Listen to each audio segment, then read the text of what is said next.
Here's how I became Nicholas D. Wolfwood on a budget of $20. Till things are brighter, I'm the man in black.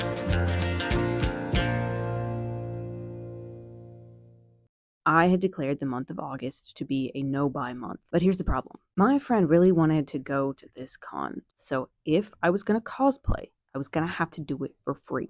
His outfit was easy enough. I have multiple white shirts and black blazers and black slacks. This is just how I dress on the regular. So I went with the same clothes that I wore for the Volume 10 video, since I knew they worked well together and sat on me right. And I used this little scrap of ribbon that I found to sew crosses into the cuffs of my blazer. I firmly believe that it's the little details that make the costume. Most of these accessories I already had due to being goth and Christian and living in the desert. I had a cross necklace, black nail polish that I applied a few days before to get just the right amount of chipping. And my personal favorite touches are the bloody cigarette that is a reused prop from the Volume 10 video, and the scent combination of two Naomi Goodsir perfumes, Bois d'Ss, which smells like church incense and smoke, and Corpus Equus, which smells like leather and straight up gasoline. I have a bad habit of hoarding things that I think will be useful later, even if I have no concrete plans for them, and that really paid off for me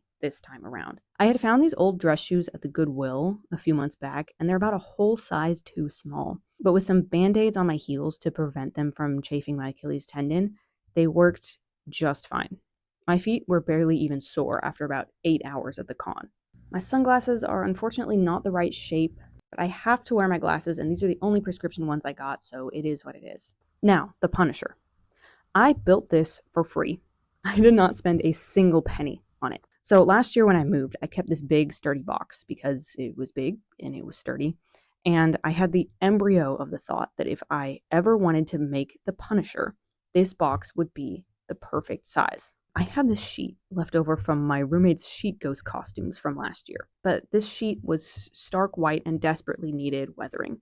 Fortunately, we had this nasty old chai that we've been trying to get rid of for months. Seriously, this is the weakest, worst chai I have ever tried. Do not buy it. I brewed it at high temps, threw in some dirt and rocks. Disgusting. And it turned out to be the exact color that I wanted. I cut this already holy sheet into strips and forgot to film the entire thing. Even when I had to work around the holes, I ended up with more than enough serviceable wrappings. Sizing the Punisher was the hardest part. I wanted it to be big, but not disproportionate to my own size. Big enough that it draws the eye, but not so big that I can't carry it through the con floor. I ended up with a 36-inch crossbeam, and it's 71 inches long. And then with lots of measuring and drawing and remeasuring and drawing and cutting, I got all my pieces. I glued this thing together with hot glue, which was maybe not the best move, but it's lightweight, it's what I had, it's permanent enough. The one section where I used stronger adhesive was the crossbeam. So the crossbeam is all one piece. I used contact cement to glue the top and the bottom pieces to the crossbeam. I wanted the crossbeam to be one piece because I wanted it to be strong. I didn't want the arms to break. I wanted to be able to lean on this thing if I had to. And then I started wrapping. I didn't bother hemming any of these cut pieces. I figured I could just glue it on, tuck things under where you wouldn't see the fraying. And if you did see the fraying, it would just kind of add to the vibe.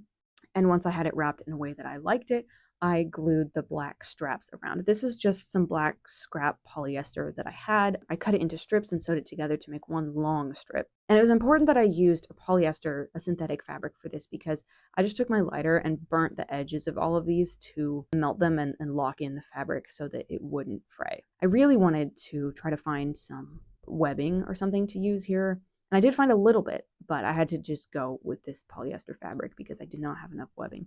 And I wanted to save the webbing, actually, for looping around the middle piece. I wanted a strong grip here for me to hold on to. This was going to be the section that was going to be under the most tension because that was where I was going to carry it. I also left a little pocket here for me to put my phone and my debit card and whatever con goodies I found, because unfortunately these pants that I was wearing don't have any pockets. Aside from measuring and cutting the cardboard, I did not really have a plan. I just did what looked good and glued it in place. I wrapped an extra piece of sheet around here in sort of a cross pattern to give me something to grip onto, and I just used this latch clasp thing. All told, the Punisher ended up being extremely lightweight. My wrists did not even hurt after carrying this all day, and I think I only hit like one person. aside from Elizabeth. I'm sorry, Elizabeth. Elizabeth was my Millie, and I fear I did accidentally whack her a few times with the Punisher, but she did get revenge on me later. And now for the final touch. The $20 that I did spend on this costume was getting some custom made business cards done.